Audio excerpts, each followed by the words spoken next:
perjuangan ini memeras tenaga, otak, duit segala macam, ada sengketa itu, terus kita mencoba hidup baik-baik, tetap melakukan tradisi-tradisinya, sampai akhirnya kami nyebutin inilah kampung pecinan, ya memang mayoritas Cina, tapi ada suku Jawanya juga.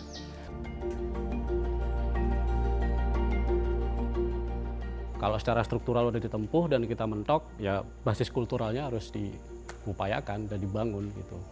Jika memang seni dan solidaritas itu senjata, ya mari kita kokang bersama.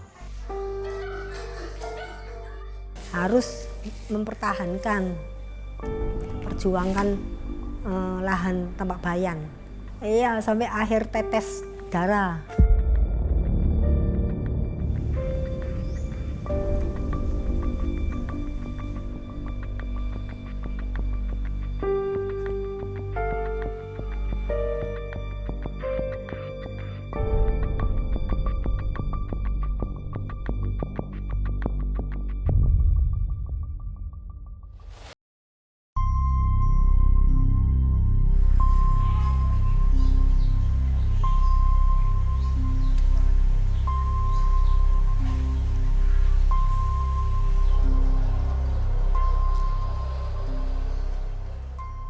Kampung Pecinan Tambak Bayan menyimpan jejak panjang sejarah dan kebersamaan. Dekat dengan pusat kota Surabaya, Tambak Bayan menjadi tempat bernaungnya para perantau Tionghoa yang hidup berdampingan dengan warga lokal sejak masa kolonial. Bangunan ini 1866 sudah berdiri, kepemilikan tentara Belanda, istrinya orang Cina, dan lahan yang dikuasai oleh tentara Belanda ini gede, Mbak. Mulai dari Gang 10 ke situ sampai ke pinggir kali. Jadi dia memang punya kuda, kandang kuda, punya lapangan kuda, memang dari yang di lapangan itu memang lapangan kudanya. Yang dekat kali itu adalah bengkel kuda, bengkel kereta kuda. Terjadinya ekspansi itu besar-besaran orang Tionghoa itu tahun 1930-an. Tapi sebelum 1930-an di sini nih udah banyak warga-warga yang datang. Itu. Dan kebanyakan dari warga Tionghoa ini tukang kayu.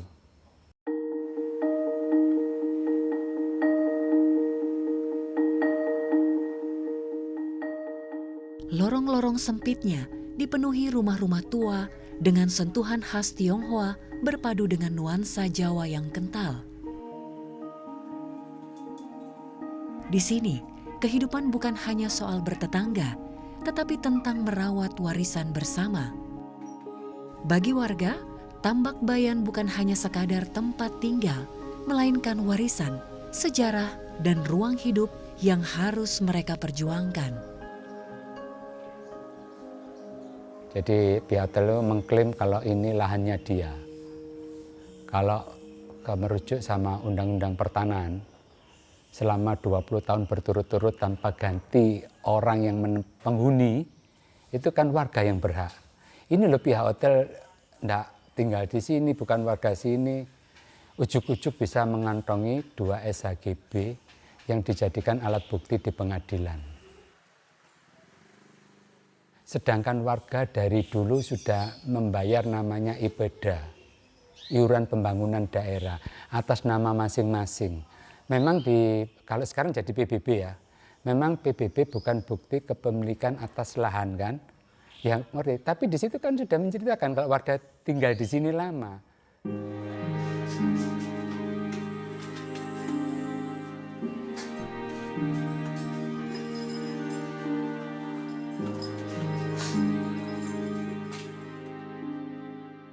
Dulu kami sedih, Mbak. Dulu kami berjuang itu mencetak semacam pamflet ya, ngarani mengedarkan ukuran sekertas folio itu 1 jepretan, 1 straples itu isinya 3 lembar. Kita bagi-bagikan di perempatan jalan.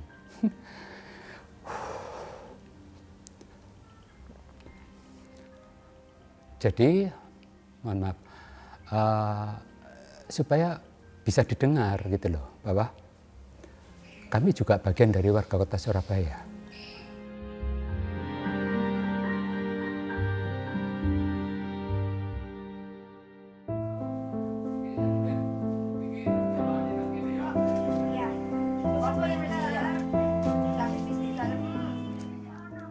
Ya ke perempatan, terus ke mall, tapi kita ke mall nggak mungkin ya, ke mall kan nggak pernah juga, cuma harus minta izin dulu sama security-nya, ke resto-resto orang-orang Tionghoa kayak gitu.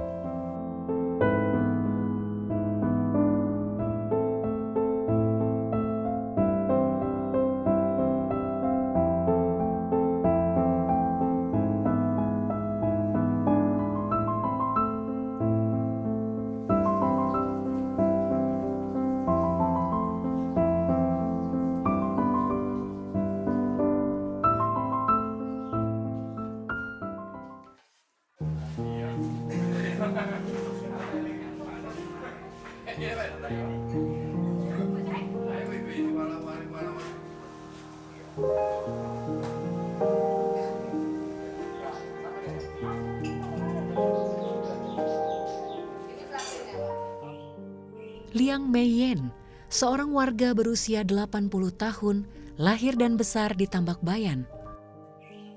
Sejak kecil, ia menyaksikan kehidupan di kampung pecinan Tambak Bayan dengan segala warna, tradisi yang dijaga, serta perjuangan yang tak pernah surut. Saya tinggal di Tambak Bayan tuh sejak lahir. Itu sudah lama, kakak-kakak saya ya lahir sini gitu loh. Itu dulu papa dari Tiongkok ke sini kerja, cari kerjaan, tapi mama belum ke sini. Terus waktu kakak saya 5 tahun, mama saya pergi sini cari papa. Habis gitu mama ya pergi sini enggak bisa ngomong. Tadi lama-kelamaan ya ngomongnya sedikit-sedikit gitu loh. Mama papa enggak bisa Mandarin. Bahasa tukang kayu.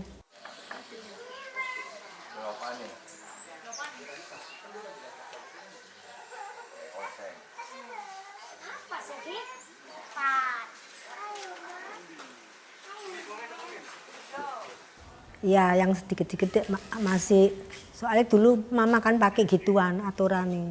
Tradisi sembayangan jengbengan, nyekar itu loh. Terus pulang sembayang, terus mbak cangan, terus ronde, bulan 7, sembayangan sincia, sembayang dingkong.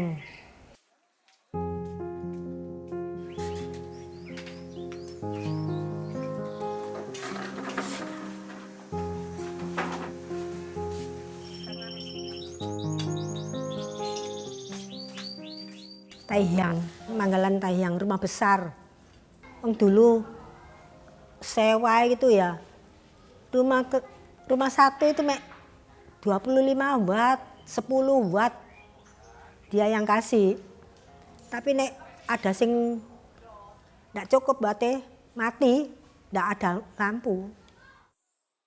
Soalnya ya apa ya, di tempat lain-lain ndak bisa kayak gini. Nek belum pindah, belum diambil hotel itu. Sini enak, duduk di luar bisa ada teman-teman saya ngomong-ngomong, kebiasaan gitu. Tapi kadang-kadang ya deg-degan, kok mau diusir kayak apa gitu kan, deg-degan, takut.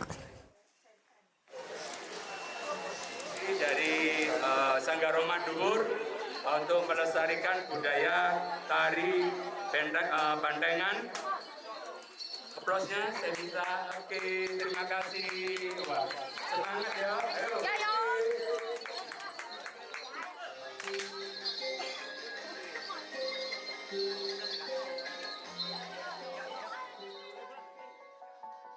Sengketa tanah ini bukan sekadar perkara hukum bagi warga Tambak Bayan. Ini adalah ancaman terhadap cara hidup yang telah mereka jalani selama puluhan tahun. Sekarang, hanya sebuah keyakinan yang menjadi pegangan bahwa esok masih bisa mempertahankan ruang hidup mereka. Kalau dulu sih bukan sama-sama berjuang, paling tidak mengangkat nama Tambak Bayan itu. Dulu ada komunitas yang sering melakukan tradisi-tradisi orang Tionghoa yang kebiasaan yang dilakukan, itu dilakukan di Tambak Bayan. Kita sempat juga buat ludrukan, warga juga ikut main. Jadi nama Tambak Bayan bukan apa, tapi ini juga diangkat secara nggak langsung itu sih. Bisa memberikan kekuatan, keberkahan bagi keluarga yang ditinggalkan. Terima kasih. Mulai kita acara, boleh aplausnya. Biar semua orang tahu bahwa ini adalah, memang ini kan kita kan minoritas ya, orang-orang turunan ya kalau di Indonesia. Ya, kita tahu bahwa kita juga memperjuangkan ruang hidup kami, bukan ruang hidup yang gede, yang tapi ini kan yang bentuk yang kecil.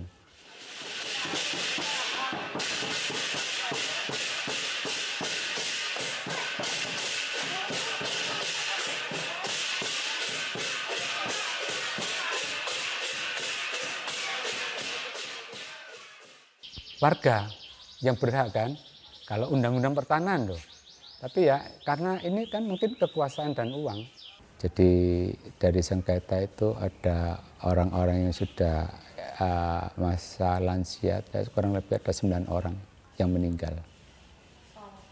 Selama proses dari kasus ini. Iya, sisanya yang harus berjuang.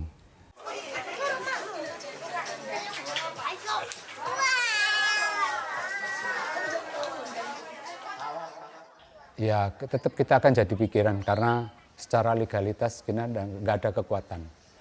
Tapi paling tidak ada, ternyata kami banyak sekali dukungan dari para akademisi, LSM, komunitas kayak gitu. Saya punya keyakinan akan indah pada waktunya.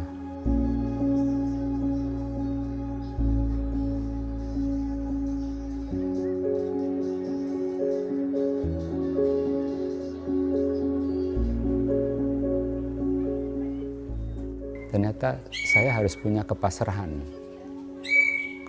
bahwa oke, kalau memang tidak bisa menemukan orang-orang baik, jadi sedih lagi. Mungkin orang-orang baik yang akan menemukan warga Tambak Bayan.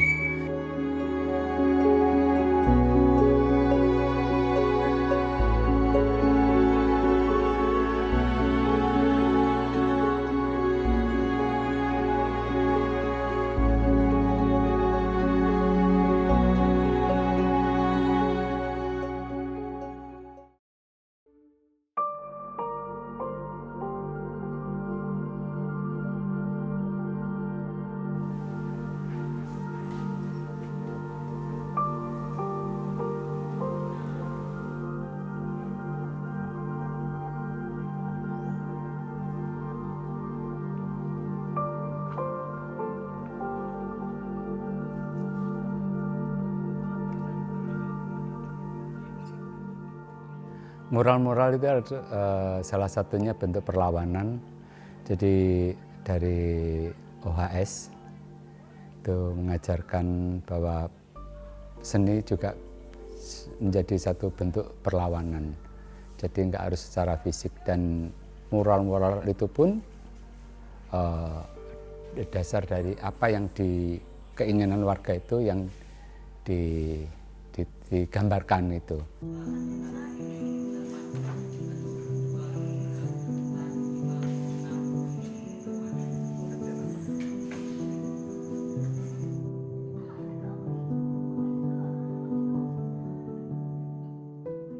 Memilih jalur seni sebagai medium perlawanan yang lebih efektif, Institut Seni Tambak Bayan hadir dan dibentuk untuk membersamai warga Tambak Bayan memperjuangkan ruang hidupnya. 5 tahun awal emang bahasanya bahasa konfront gitu ya. Nah, ketika setelah 5 tahun ini bentuk perjuangannya itu dibilang melemah, ya nggak melemah, cuman ritmenya berubah gitu, karena emang perjuangan secara legal udah ditempuh gitu, perjuangan secara apapun, secara hukum juga udah dijalani gitu. Jadi artinya masa iya perjuangan ini selesai di sini gitu. Artinya ketika seni ini berada di situasi di situasi seperti itu, dia pada akhirnya berfungsi sebagai untuk merawat perjuangan gitu di level keseharian gitu.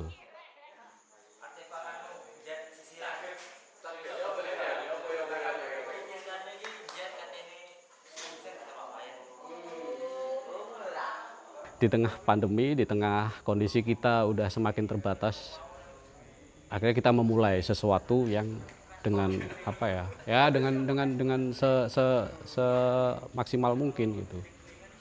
Kita bikin mural bareng, terus bikin kegiatan lagi, bikin aktivasi lagi di sini.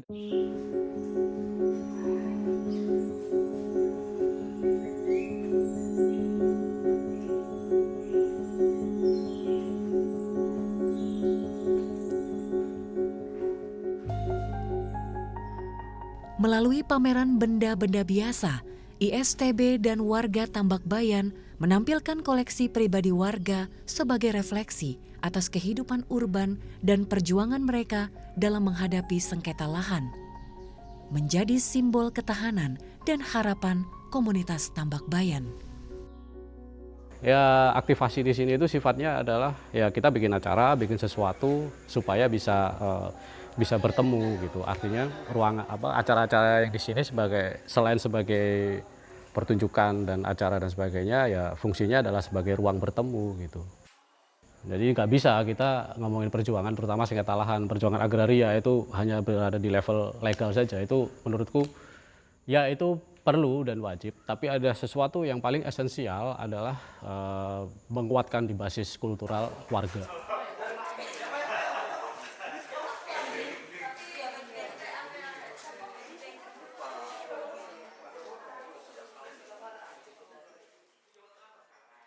Artinya ada sesuatu yang emang harus kita bagi dan harus kita sesuaikan dengan kebutuhan gitu.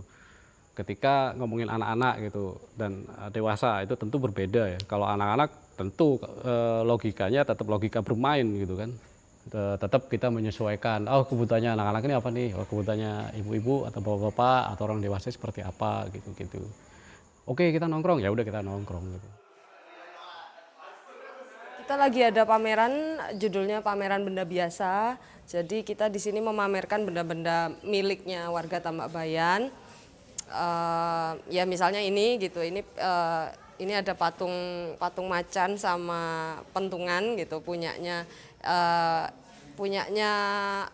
Labib sama Om Edi. Jadi mereka berdua ini itu adalah dari generasi warga Tambak Bayan yang istilahnya mereka pendatang dari luar, jadi bukan asli kelahiran sini, tapi karena ada hubungan keluarga dengan penduduk sini, mereka masuk tinggal di sini gitu. Jadi barang-barangnya tidak begitu lama, tapi mereka juga saat ini sudah jadi bagian dari Kampung Tambak Bayan.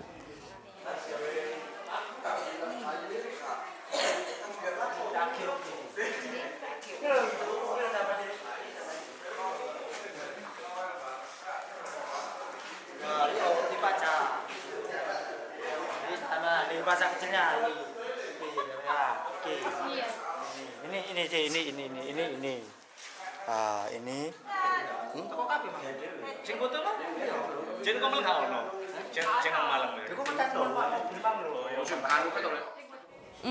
Harapannya yang jelas ya dengan menunjukkan ini semua gitu. Aku berharap kalau dari warga sendiri itu mudah-mudahan mereka bisa tetap mempertahankan rasa memiliki akan macam-macam, akan keluarganya, akan identitasnya, akan kampungnya, harapannya sampai ke situ. Aku berharap dampaknya itu adalah pameran ini bisa menyampaikan bahwa yaitu tadi warga Tambak Bayan itu sudah di sini lama sekali gitu. Ada yang dari tahun 1920-an gitu, bahkan sebelum pemerintah yang saat ini ada, mereka udah ada di sini gitu kan. Jadi artinya kalau kita kaitkan dengan kasus sengketa tanahnya, yang pengen disampaikan itu adalah kalau sekedar hak untuk tinggal, aku kira ya itu tadi mereka udah lebih-lebih lah berhaknya tuh gitu. Ya harapannya tetap untuk membantu menyelesaikan atau setidaknya mensosialisasikan ininya kasus sengketa tanahnya gitu.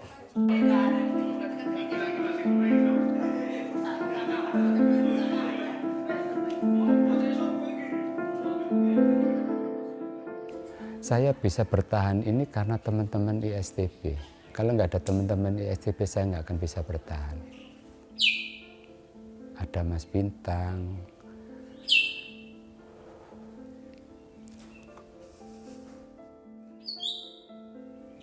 ada Mas Yoyo,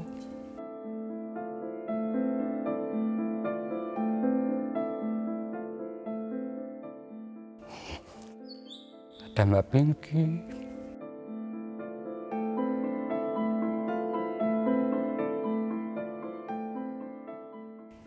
Banyak teman-teman yang memberikan saya jadi kuat itu. Kalau nggak ada mereka yang pasti saya pasti akan tumbang. Sudah ya. Kalau saya mengharapkan dari warga, saya juga nggak tahu warga ini bisa bersatu nggak. Cuma itu aja.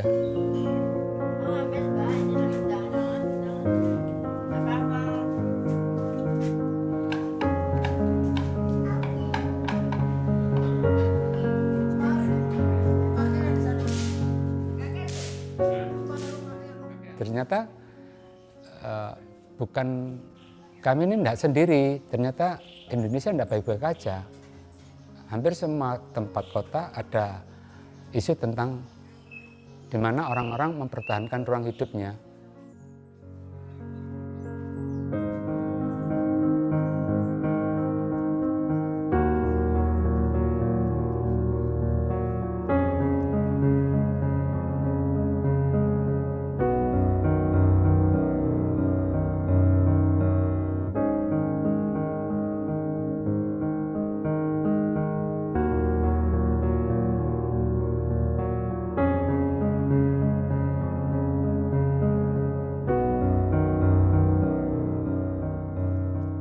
Yang ada di diri kita ya itu wajib dan perlu kita rawat sebelum kita mengupayakan hal yang di luar gitu ya. Tapi kalau hal-hal itu nggak kita rawat dan nggak kita ya akhirnya jadi biasa kan gitu. Ya nggak punya nilai di situ. Nah nilai-nilai itu yang sebenarnya pengen kami upayakan gitu nantinya. Pak Bayan ini sebagai pohon dan tanaman yang perlu kita rawat bersama gitu.